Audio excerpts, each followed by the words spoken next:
গাজায় বেসামরিক নাগরিকদের ওপর গণহত্যার জবাবে এবার পাল্টা জবাব দিয়েছে ফিলিস্তিনি যোদ্ধারা। রোববার রাতে গাজা থেকে ইসরায়েল ভূখণ্ডে বৃষ্টির মতো রকেট ছড়ে ফিলিস্তিনের স্বাধীনতাকামী গোষ্ঠী হামাস।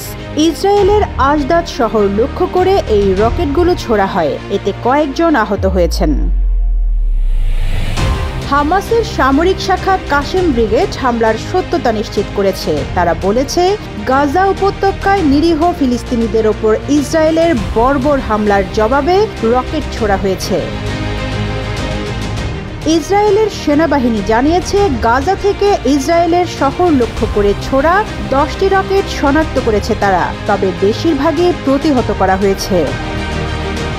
ইসরায়েলের সংবাদপত্র হারেটজের প্রতিবেদনে বলা হয়েছে, আশকেলন ও গান ইয়াভনি শহরে রকেটের ধ্বংসাবশেষ পড়তে দেখা গেছে।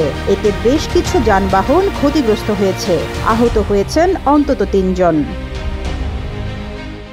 যমুনা ইলেকট্রনিক্স ঈদে ডাবল খুশি অফার সিজন 3, যে কোনো পণ্য কিনলেই পাচ্ছেন নিশ্চিত ঈদ উপহার। 2023 সালের 7 অক্টোবর ইসরায়েলে হামলা চালায় হামাস। এতে 1140 জনের মতো নিহত হয়েছেন। জিম্মি করা হয়েছে 2 শতাধিক ব্যক্তিকে, যাদের মধ্যে কয়েকজনকে ছেড়ে দিয়েছে হামাস। এর জবাবে গাজায় সেদিন থেকেই হামলা শুরু করে ইসরায়েল।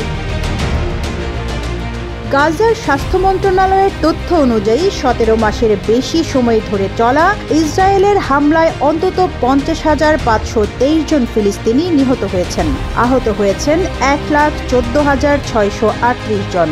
আর গাজার গণসংযোগ কার্যালয়ের হিসাবে নিহত ব্যক্তির সংখ্যা 61,700। তাদের মধ্যে নিখোঁজ ফিলিস্তিনিরাও রয়েছেন।